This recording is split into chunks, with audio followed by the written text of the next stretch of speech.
From broken boats to broken records.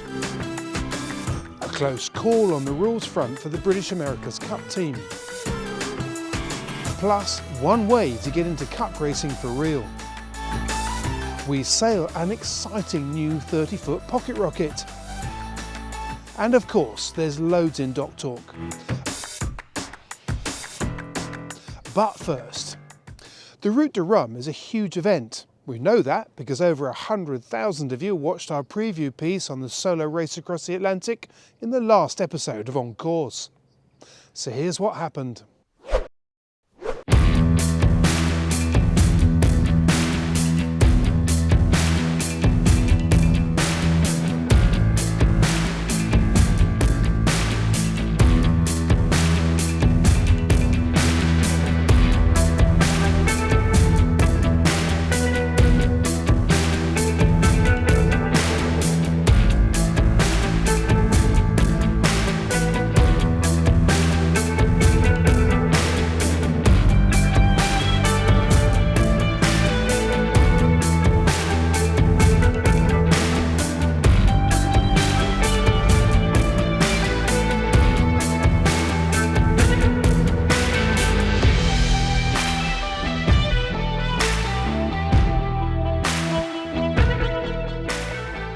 The Route du Rhum has a reputation for not only being the biggest solo offshore race in the world, but when it comes to the opening days, the toughest. It's hardly surprising. The 3,500 mile race starts in November from St Malo. At that time of the year, anything can happen. And it did. In the face of a horrendous forecast, the start was delayed for 3 days, much to the relief of the skippers. When the time came for the 138 boats to get underway from the start line that was 6 kilometres long, conditions were perfect.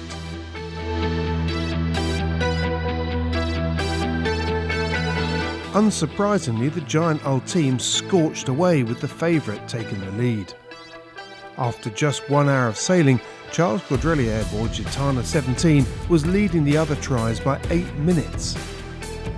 Within the fleet, Francois Gabard aboard the brand new SVR Les Artigues, Armel Leclerc on Banque Populaire, and Thomas Coville on Sodebo looked likely to be Caudrelier's closest competition.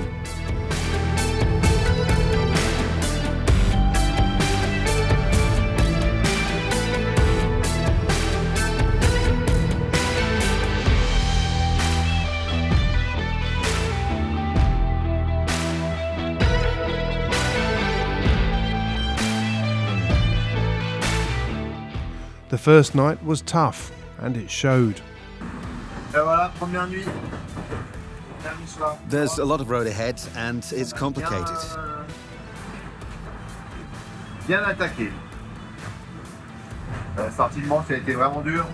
I'm not sure yet where I'll round exactly. There are 2 options developing, but it's a difficult decision. But in the end, all the Ultimes took the same route around Ushant. After a promising start, things had gone wrong already for Armel Leclerc, who was forced to turn back to Lorient with a broken daggerboard. Although he was back in the race 36 hours later, he was way behind. The battle at the front of the fleet was now between Gabard and Caudrelier. But as they approached the Azores, the weather was getting tricky to read. We're roughly between Portugal and the Azores, and although there's been a great blue sky, you can see from the images outside that it's getting overcast. The sea is still up, even though the camera doesn't really show it. We're entering a windless zone, and I'm going to try and cross it as quickly as possible. Once through the islands, the race became a threesome as Coville caught up to add to the pressure. But it was Gabard that was on Caudrelier's mind. The last 24 hours have been epic. The fight with Francois in strong winds took us beyond the usual limits we set ourselves. We overtasked in the end. It was very difficult to reduce the sail, and it was exhausting because I haven't been able to sleep for a very long time. Luckily, I slept well at the start. Anyway, it's a long road and there are still a lot of traps to avoid. Francois sails very well and his boat's fast. As the fleet closed in on the trade winds, the next few days looked set to be more of a drag race. And when that happened, Caudrelier and Gabbard stretched their lead over Coville, who was struggling to get onto his foils in the lighter breeze.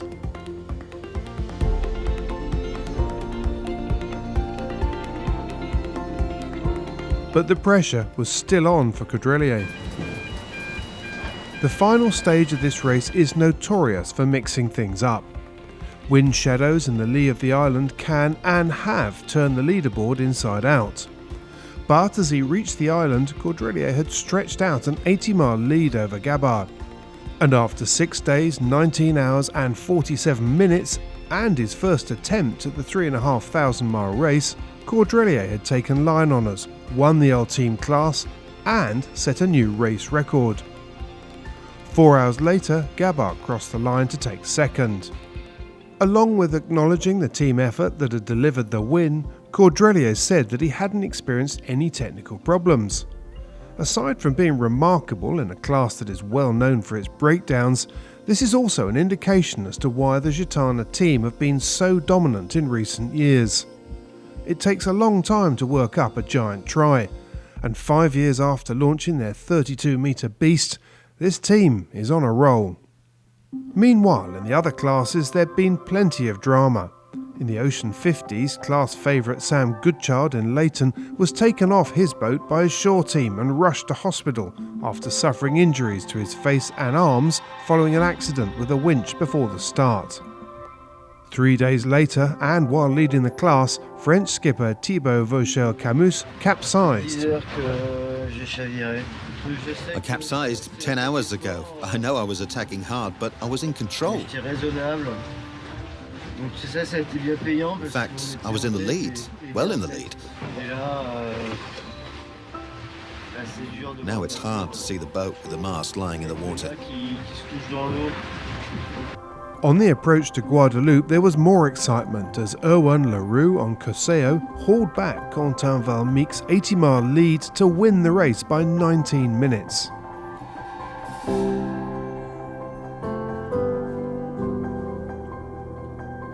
In the Amoca 60s, Charlie Dallin's Apivia has been the boat to beat this season, and just in case anyone needed reminding, he stormed off the front of the fleet once again. At least that was how it looked in the opening days. Behind him, Thomas Royon aboard Linked Out and Jeremy Bayou with his brand new Chiral were among those looking to close the gap. Eyes were also on Kevin Escoffier's Holcim and Paul Mayo's Biotherm. Both boats are brand new and both will be taking part in the fully crewed ocean race in January. Behind them, there was plenty of drama. Damien Seguin aboard Groupe Apicil collided with the ship and was dismasted. Louis Berton on Bureau Valet also lost his mast, while Fabrice Amadea's Artefenetre caught fire and sank. For the rest of the 38-boat fleet, the race was intense, none more so for Dallin, who was overtaken by Thomas Royon 3/4 of the way into the race. The pair locked horns all the way to the finish, with Royon taking the win by 2 hours. Jeremy Bayou finished third. The biggest fleet was for the smallest boats, where the racing was close and intense from start to finish for the Class 40s. Previous race winner Johan Richomme had been one of 4 boats to jump the gun at the start, a mistake that delivered a 4-hour penalty.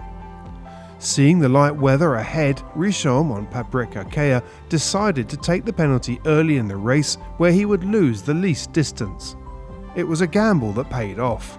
After 4 days of racing, he'd fought his way to the front of the 55-boat fleet, and for the next 2,500 miles, that's where he stayed to take his second successive win in this classic race.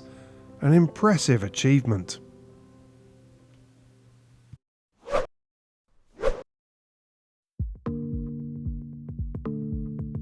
The benefit of ground effect using a cushion of air beneath a wing that's flying close to the surface is well known, especially to birds.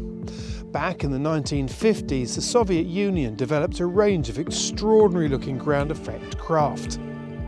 The Caspian Sea Monster was 100 metres long and could do 400 knots. Today, composite experts Moore Brothers are involved in a company called Regent, Regional Electric Ground Effect Nautical Transportation, that works on a similar principle but adds hydrofoils into the equation.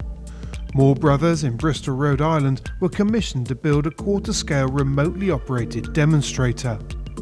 It's an impressive machine with an 18-foot wingspan that uses lift from the hydrofoils to get airborne more efficiently.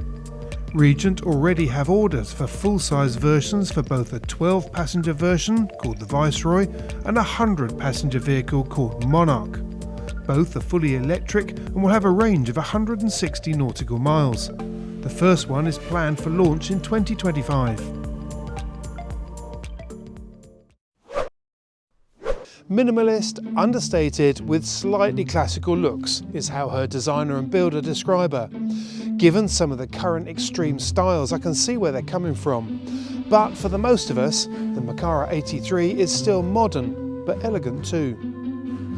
This new 83-footer is the product of a collaboration between two of the big names in the industry, designer Malcolm McKeon and McConaughey Boats.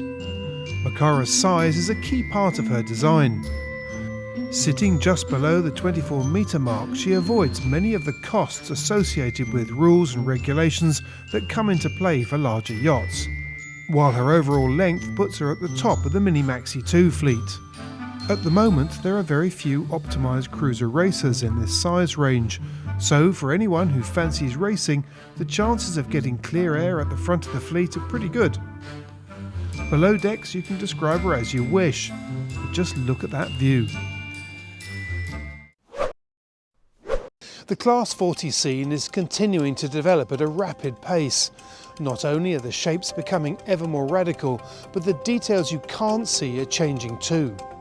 Aurélien Ducros won the World Championships last year in his Mark Lombard design Cross Call 2, which was both faster and lighter than predicted. The skipper puts this down to her builders, Grand Largue Composites and Sycamin, who supplied nearly all the materials.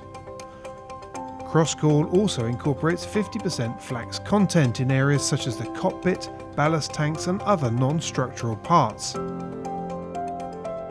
The hull was moulded and infused in one piece using Sycamin's structural epoxy system, which has been designed specifically for this process. The deck, including the cockpit, was also infused as a single part. Interestingly, for boats number 2 and 3, the better-than-expected performance has meant that the weight distribution has been changed slightly as a result. I guess a World Championship title in a fiercely competitive fleet made the decision easier too.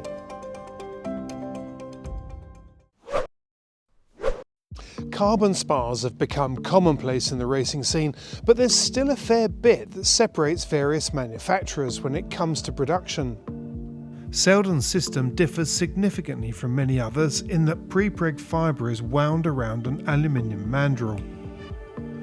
The process is computer controlled, which is very accurate, and it is this, along with a process that is very cost effective, that has been so appealing to builders of one design classes. Accuracy and repeatability mean that weights and bend characteristics are consistent, and it was these factors that were so appealing to the builders of the new 30-foot Farr X2. They knew that being able to tailor the mast structural characteristics to a specific sail plan and then repeat the process accurately was exactly what they're after for their new 30-footer. And as a former mast maker, I wouldn't disagree.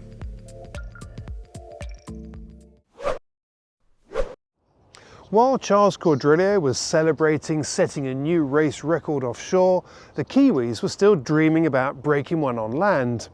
And then this happened.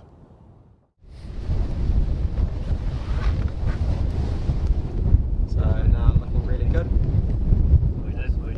Okay, class check, just gone through. 51-2. Ready to go, right? Okay, you ready? Yep. Yep, okay. 192, 193, 194, 5. Slingshot time, what do you got? 20 knots. 205.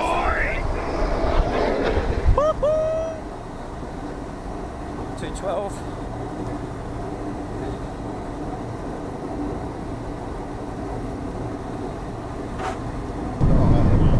That's the boost there.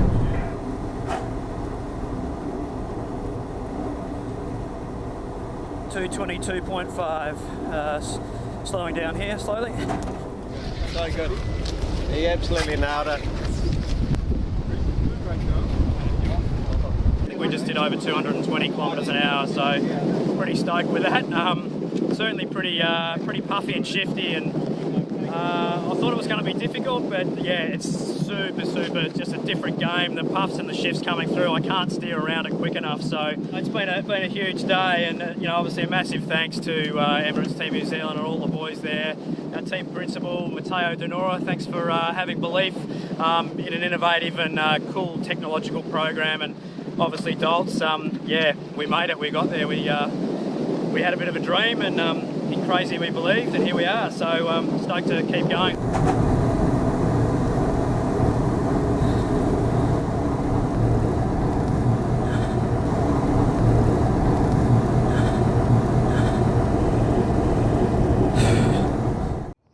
To do this on their first attempt is very impressive. The record they broke was set by British engineer Richard Jenkins in Greenbird. It took him 10 years to nudge the bar up by 10 miles an hour. It's true that the Kiwi's machine does look very similar to that of Jenkins, so they had a good platform to start from. Plus, Emirates Team New Zealand has a bigger resource to draw from. But the bottom line is that breaking records of this scale is not easy. So why do it when you've got an America's Cup to defend? There are all kinds of reasons, not least that a project like this helps to develop design and testing processes. It can be a catalyst for free thinking. The Cup is very much about working within the constraints of class rules. Projects like this allow the team to think outside the box in another environment. It's one of the reasons that Mercedes Formula One team is working so closely with the British America's Cup team. Between motorsport and sailing, the information is flowing both ways. And then there's the issue of speed. Whether it's on the water, in the air, or on land, high apparent wind speeds are converging, and there are lessons to be learned by looking at other activities. Back down at water level, there's also a very different approach this time around among the teams, especially the Brits and the Italians who've chosen to build test boats, LEQ-12s. But it hasn't been straightforward, and the argy, bargy and mind games between teams has started already, after the British were forced to abandon part of their test programme following the ruling on an anonymous inquiry. The issue was about a test mast that Ineos were going to use to tow their LEQ-12. I'm led to believe it was kitted out with all kinds of tech that would help them simulate sailing. The trouble is that the LEQ-12s are only allowed one mast. The outcome of the dispute ruled that the test mast would have counted as that mast, which would have meant that if the Brits had used it, they wouldn't be able to step a full sailing rig in the boat. Fortunately for them, they hadn't gone sailing with it, and so all's still well. But it's a good example of how the Cup still challenges interpretations and how fine the line is between playing nicely and getting into a fight. The anonymous reporting and interpretation process is nothing particularly new and can sometimes reveal the areas that teams are thinking. The definition of stored energy was one example. Flight control systems on the AC-72 foiling cats was another, as was the debate that led to the Kiwi's site clause. Sometimes it's teams stirring things up or creating a smokescreen, and it can be difficult to establish who's behind it. But in this case, if you discount the Kiwis and their AC-40 that can switch in and out of being a One Design or LEQ-12, there are only two teams with LEQ-12s, the Brits and the Italians. So it seems to me that one team wanted the British team hobbled. One other thing of interest is that it seems that this Cup cycle could spell the end of winches on board. With hydraulic rams to control the sheets, there's no need for any drums. From the reconnaissance video footage, it seems that the only time a winch is there is for hoisting the sails. So what else has been happening? The Kiwis are back on the water with their repaired, strengthened and rebranded AC-40, and now they've got two. Luna Rossa has been out in the breeze, smoking around in uprange conditions, as they like to say. American Magic have also been out in the breeze, but they also went for a swim after hitting something in the water. So they were going upwind on starboard tack. They hit a submerged board.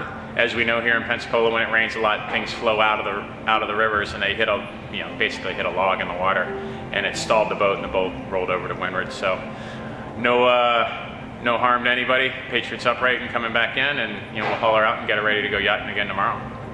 They were keen to shrug it off, and given how quickly they righted the boat, you can see their point. But nevertheless, that must have brought back a few memories from Auckland.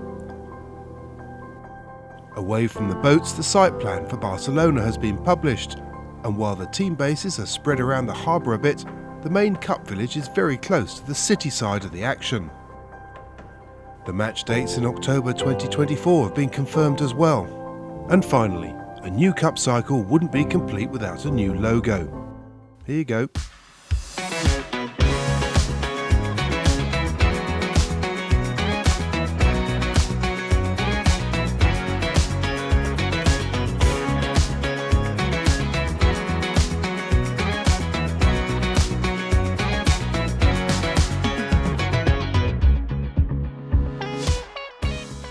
A short while ago, the new AC40 One design made headlines for all the wrong reasons when the prototype did a spectacular faceplant.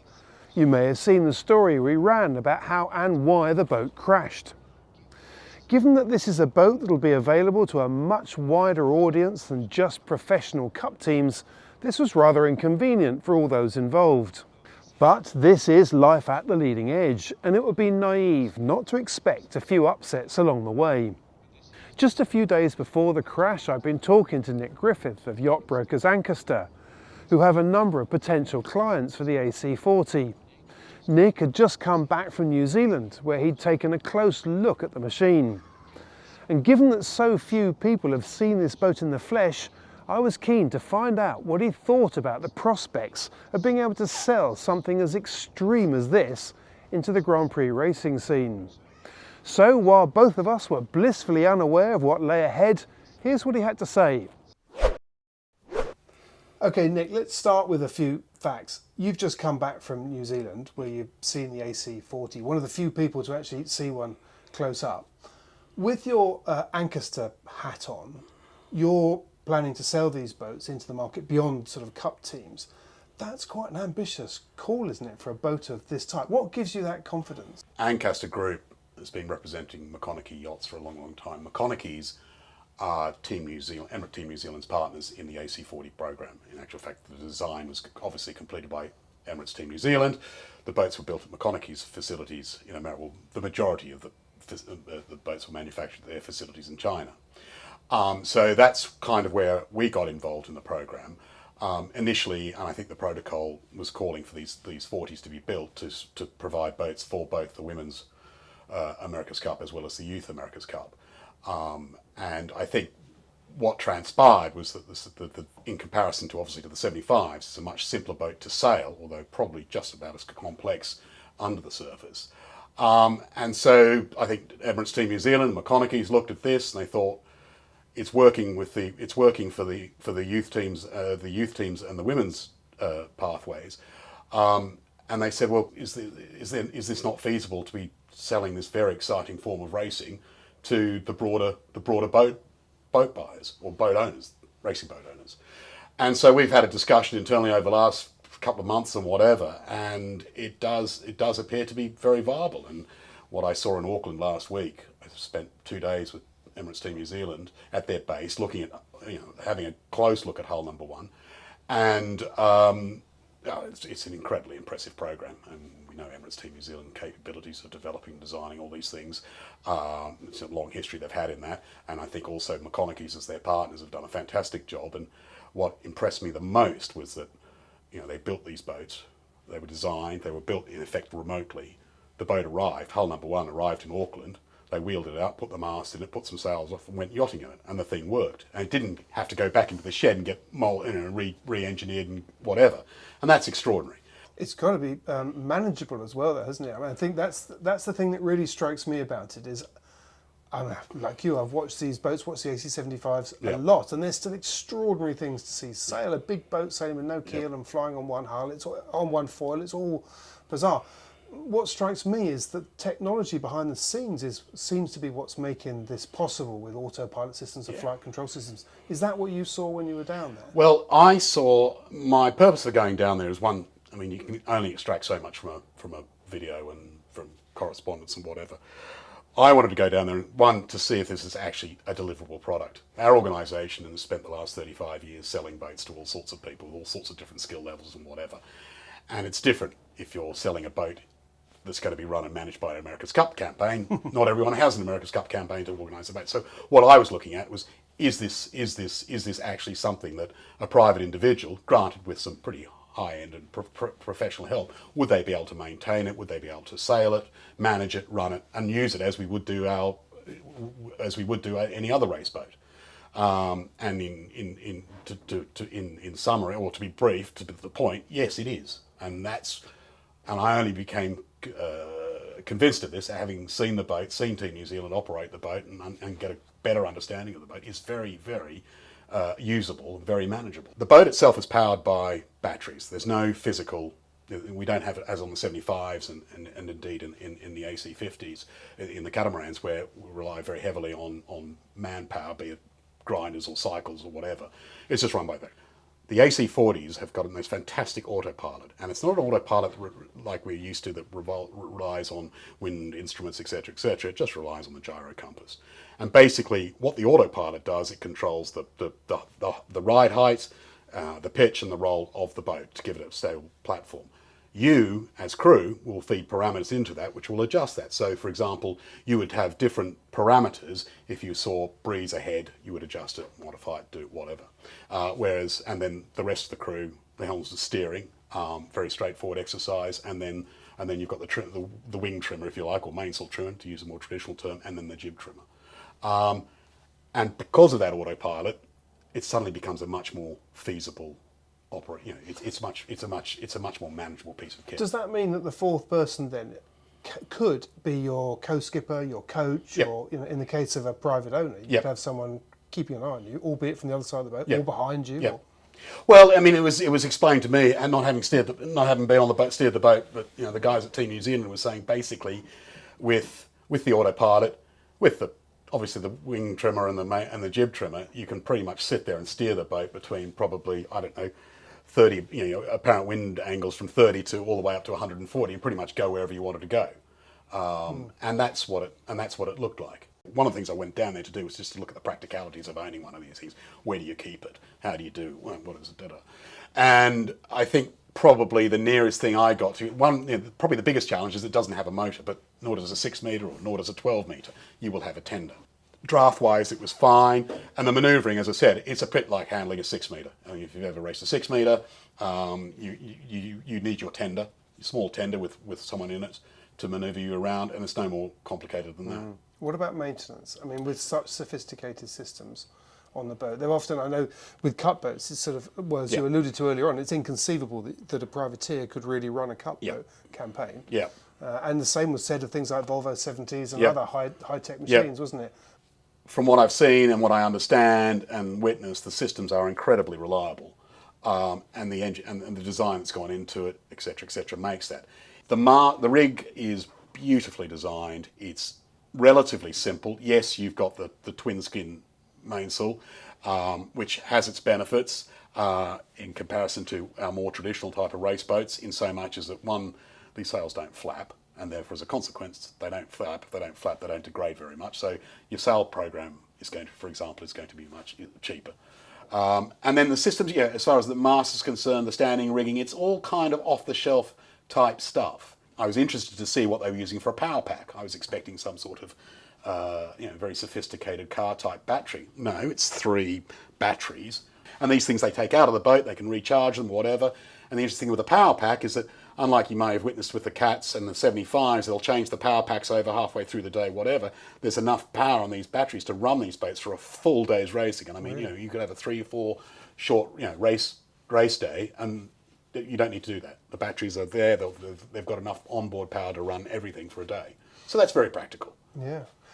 What does one cost? Right, on the water, the bottom line is it's $2.8 million US dollars, and for your $2.8 million, you have your 40-foot flatbed container.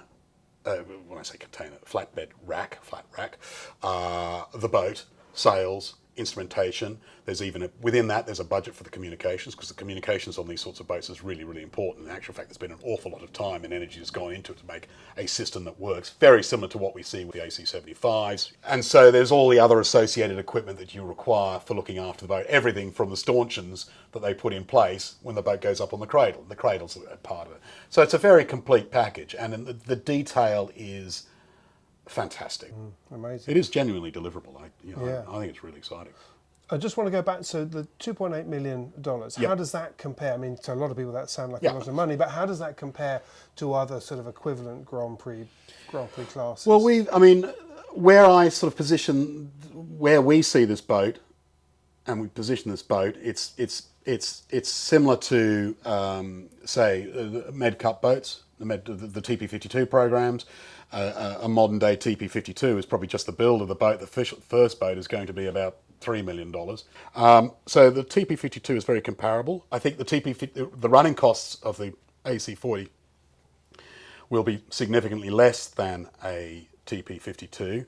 Our view, the budgets that we've put together and assembled, one, you're only dealing with 3 professional crew plus one assumes the owner.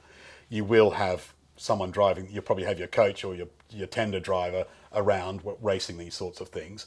So you haven't got the same, a TP52 team sort of numbers between 15 and 20 people if you count the shore crew and everybody else, and then you've got all the expenses of doing that. So it's from that perspective, it's much cheaper to run. It's cheaper to build, and also one of the big costs of a TP52 program is the sail budget, and the sail budget is not in comparison is a fraction of. For an AC40 is a fraction of what you find with the TP52.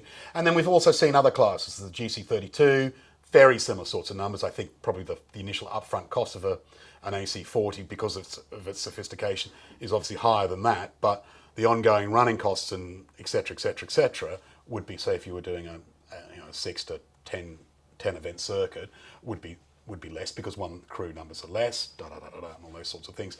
And then the other model that we would look to emulate with this class would be the fantastic success they've had with the RC44s. Very similar, very high level of sailing, fantastic events in lots of lovely locations, and really nice boats to sail.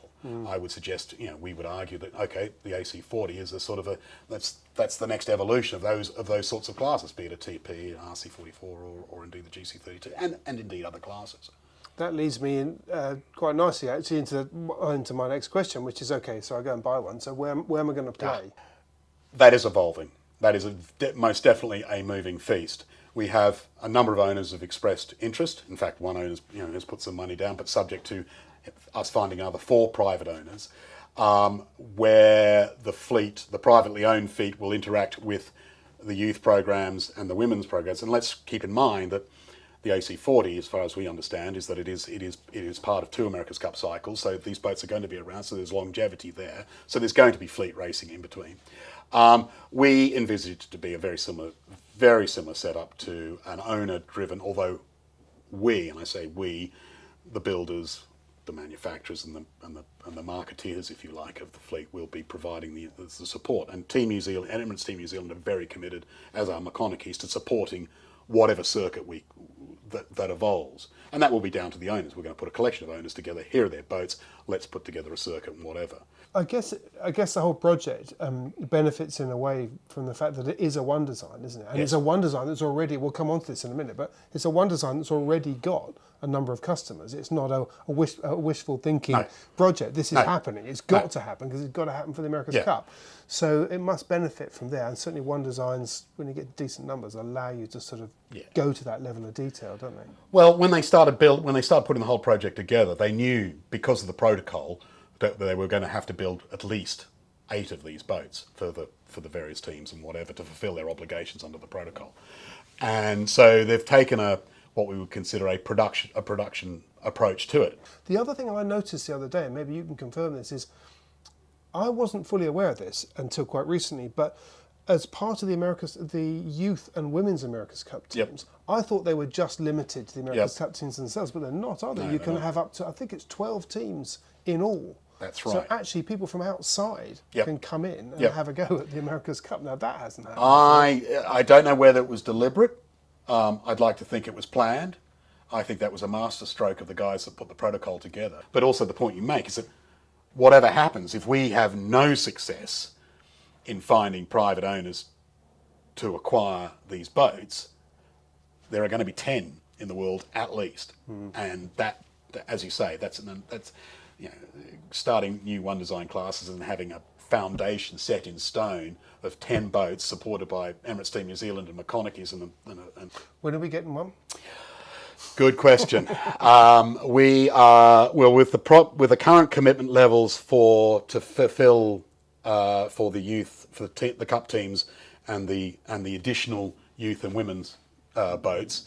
We're looking for delivery of hull number 1 into private hands in August 23. Taking a particularly parochial approach, I guess, and sitting here in the Solent in the sort of the heart of sort of big boat sailing in the UK, do you see them sailing here? Oh yeah, absolutely. Do you? Absolutely. I was sitting there. I was looking when I went down to Auckland, and I was measuring up the cradle. I think, okay, well, if we're going to park, I'm going to park 5 of these at Hamble Yacht Services. Granted, I mean the thing is, these are expensive pieces of kit, but we've got race boats that come in and out of this yard on a fairly regular basis. They're based here for quite long periods of time that cost significantly more than an AC40. I was thinking more about the brambles being in the middle of the race course. Well, exactly. But I mean, the racing side of it is, it was interesting because you don't get this from the videos, but until you've seen one of these things going upwind, and yes, they are going upwind very, very quickly, and you can see the breeze on the water. Yes, they're looking for shifts, they're looking for this, they're looking for that, and I can see 6, 8, 10 boats. I don't think you're going to have 70 AC40s coming off the start line as you might at an Etchells Worlds or whatever, but certainly, if I keep going back to this analogy of the 6 metre, which is just ridiculous when you consider the differences between the boats. But yeah, I think the Solent could support racing, 8 to 10 of these boats racing quite happily on the Solent. It'd be a fantastic event. Very exciting. Good. Well, thanks for letting us know. And we'll keep checking in with you. Terrific. Cheers. Cheers.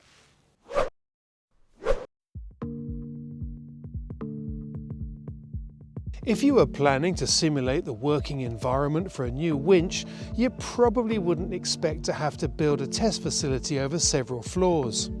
But that was precisely what Harken did in order to create their state-of-the-art test laboratory in their Italian factory back in 2006. More recently, in Wisconsin, USA, another Harken lab facility has just introduced a test bench for cylinders and vangs capable of pulling up to 120 tonnes. There's also a test bench for rotary pumps, plus dedicated facilities for other types of hardware. Traveller car and track designs have also come under the spotlight as a result of the high loads, speeds and frequencies that are required on large foiling yachts.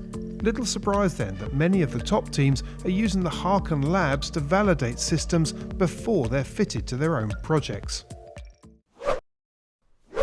The clothing market has always been fiercely competitive, and now there's a move towards more technical clothing, particularly in the racing scene. And this arena has seen the recent return of one of the big names, Slam. The Italian company is now led by the Italian sailor and tactician Enrico Chieffi, who's taken the brand back to the heart of racing.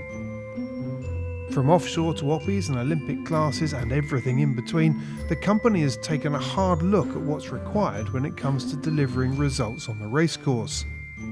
In many cases, they've gone back to basics to reassess what's required from the ground up. But among the long list of developments and changes in their new range, their custom collection is a bold call. Here, their wetsuits are tailored to fit individual sailors, both male and female. It's a bespoke service in a niche area of the business that also underlines Slam's determination to mark their return to a very competitive market. Combining theory with practice is as much an art as it is a science, and nowhere is this more the case than in sail design. Over the years, UK sailmakers have invested heavily in leading-edge sail design software applications by working with BSG developments. The most commonly used product among their 50 lofts is SailPack. The software allows designers to configure a virtual mould onto which they can overlay and create sail panel layouts. From there, they can look at the fluid structure integration by using SailPack FSI, an advanced system that allows layers of detail to be added.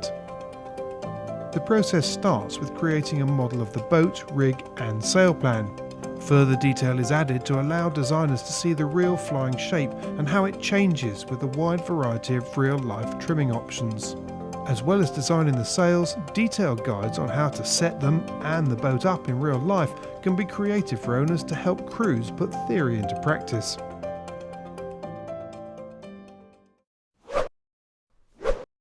If you were looking for a boat designed for shorthanded racing, but one with the ability to sail fully crewed when you fancied more muscle power on board, what would you choose? A Jeanneau Sunfast perhaps? There's plenty to choose from, and they're regularly hauling in the silverware.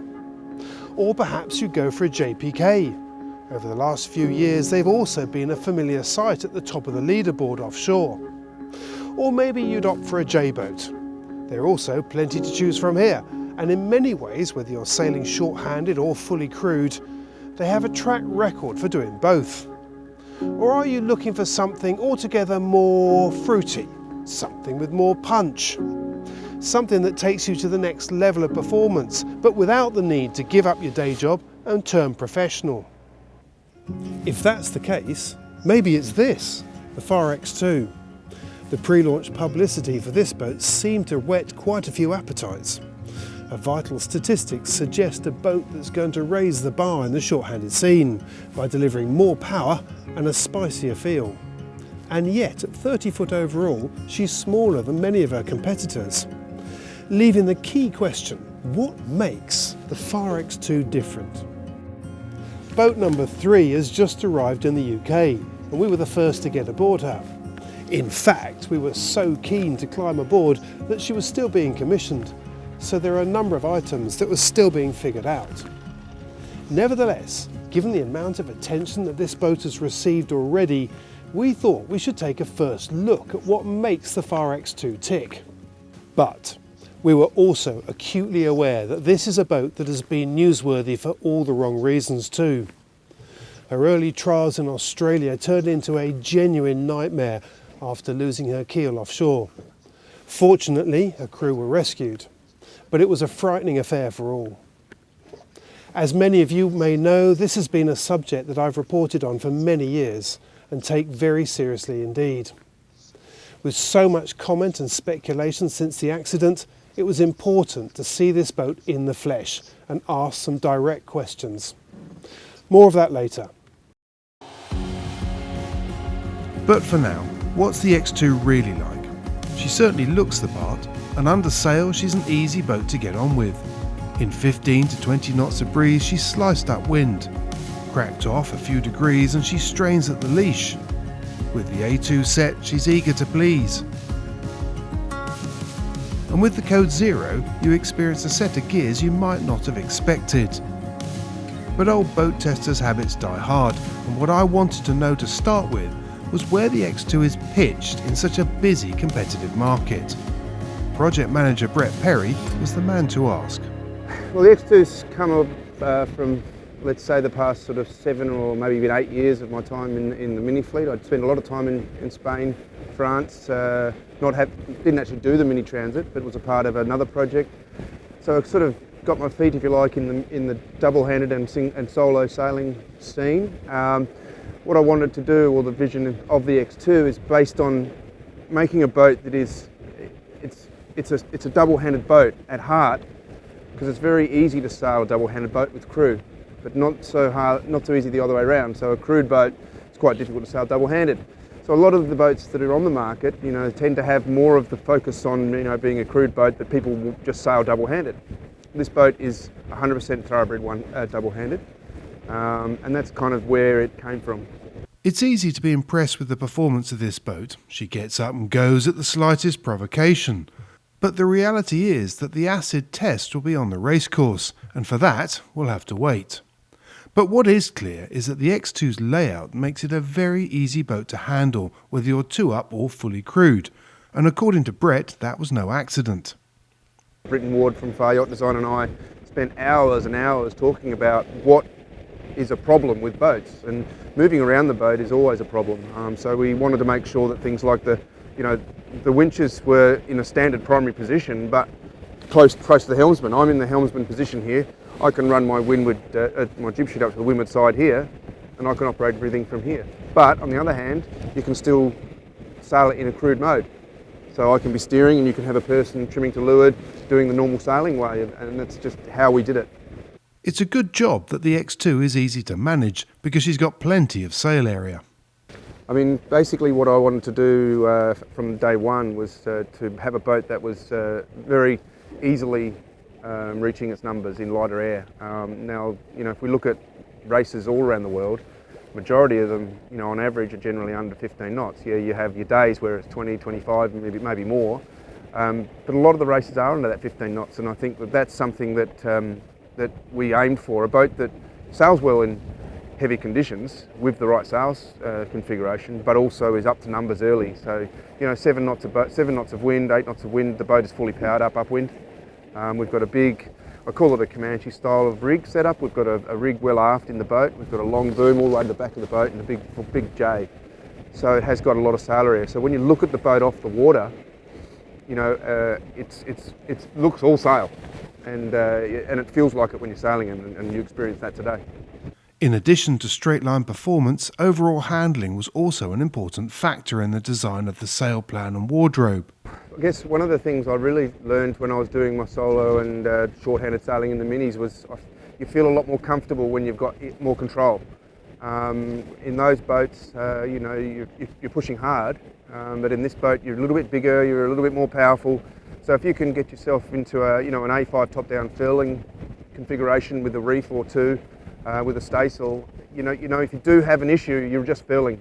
You're not throwing a spinnaker in the water, and you generally can get yourself out of trouble relatively quickly. Same with the weight of the boat being only 2,600 kilos, you're easily powered up, so you are able to be fast when it's light, and then you can still be fast when it's heavier because it's you can shorten the sail. It just gives you that option. Having to fly that big A2, and you experience it today in 20 knots, is a handful, and it's focused and it's hard work. So I guess getting into those sort of sail configurations early just gives you a bit of peace of mind.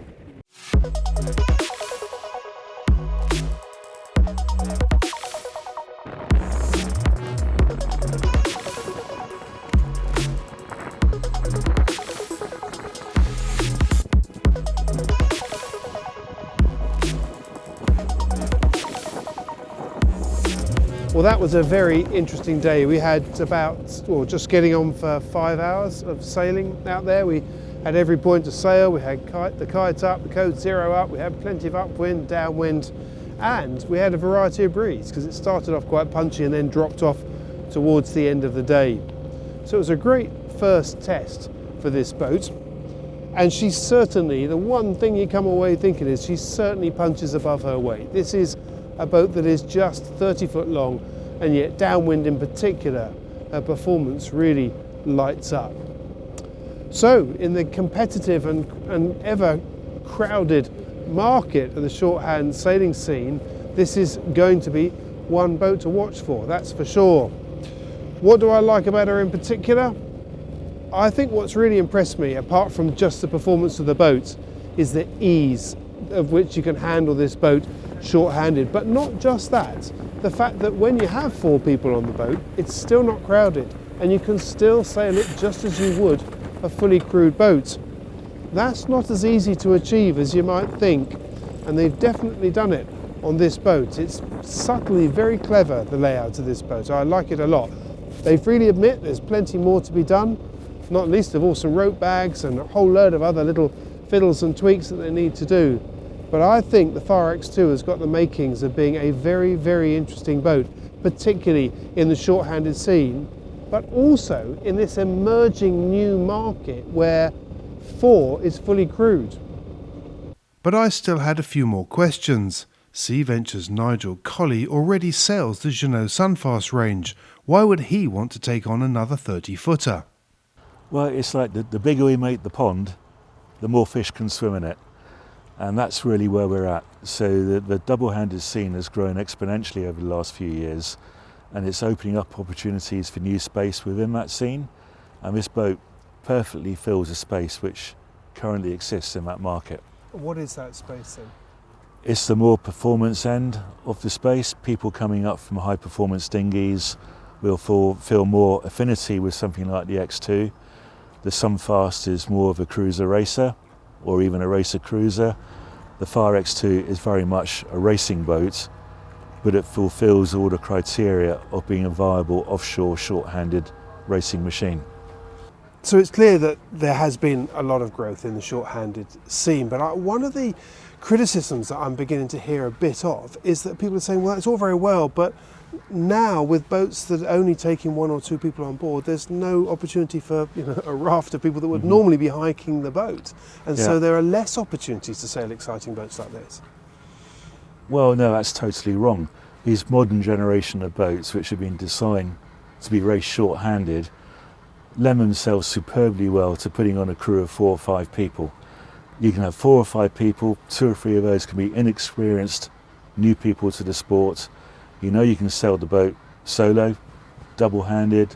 They've got water ballast, they've got hull shapes which lend themselves well to short-handed racing, but they're easy to load up with crew. You go out on a Wednesday night, beer can racing, round the cans, put 4 or 5 people on board. They don't all have to be professional hotshots. So, what about the elephant in the room, the keel? We start with a statement. The loss of the keel from the Farr X2 Nextbar Racing was a shock to all of us and is something we take very seriously. We have completed detailed reviews of the design, engineering, build and assembly of the boat, including testing of keel bolts and consultation with metallurgists. Other than ruling out a composite structural failure, it has not been possible to identify a singular cause of the keel loss. We believe the root cause must be related to either specific material issues in the components or to a combination of issues with the keel head or bolt installation that were not detected in the boat's assembly. Acting out of an abundance of caution, we have engineered a retrofit for all remaining keels that will convert them to an anchored stud arrangement with nuts and thread visible on the inside of the boat. So where have you gone from here? Well, we've taken a very strong stance on making sure this never happens again to this boat and to any boat. I think it's we've focused on how to make this stronger and how to make this more reliable. And how does that manifest itself in the new keel? So instead of relying on a bolt down system, which is a common system in any boat, if you look at all these tenon socket systems, there's thousands of boats out there with that system. Just before you go and describe tenon system. So tenon is basically a trapezoidal shape that goes up inside a female part of the boat, and that then is locked in on and uses surface area as a point of engineering. So basically the bolts are really only holding vertical weight. So it pulls it up into a socket? Correct. And when the boat leans over, the surface area takes over.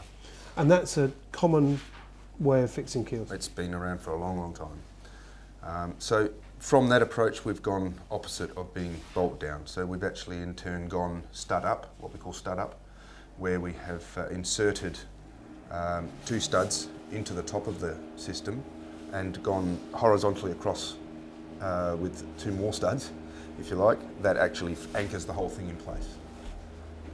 And if you like, we can look at the picture. Yeah, show me on the drawings. So if we look at the studs here, the studs basically go down into the keel head. This is the keel head here, and down here you'll see 2 circular shapes. So if you look at that, they're horizontal pins that go through, and then there is also another pin in that locks that all into place. So we've got no way it can come out and no way it can turn.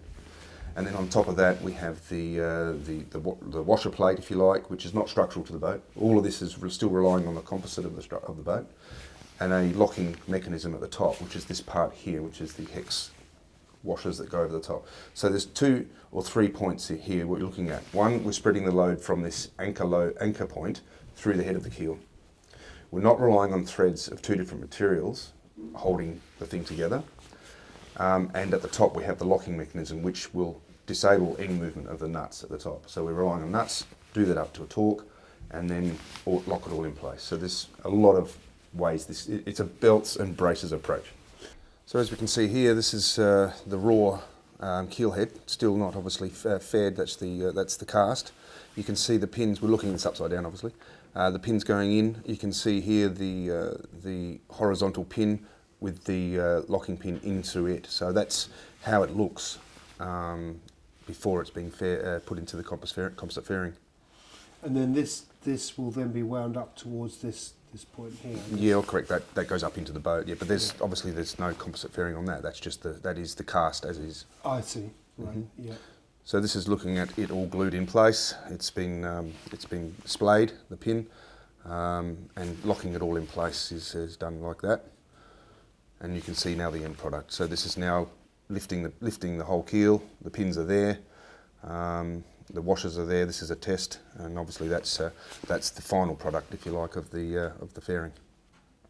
Okay. What are we? So this is a guide system to get the pins into the hole. So obviously it's quite intricate to put the keel in.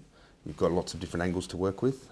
So what this does is it helps everything align, if you like. So you're not so reliant on the skill of the travel lift driver or the crane driver, whatever you're using. So this will actually help you guide the pins into the boat. And this is. So here we're looking at the pins as they've come up into the boat. We're looking at the composite fairing there of the boat, and this is before the washer plates go on. Overall, she's a very interesting new boat, and one that taps into not just the current trend for short-handed offshore racing, but also into the new style of fully crewed racing, where 4 or 5 is a full set.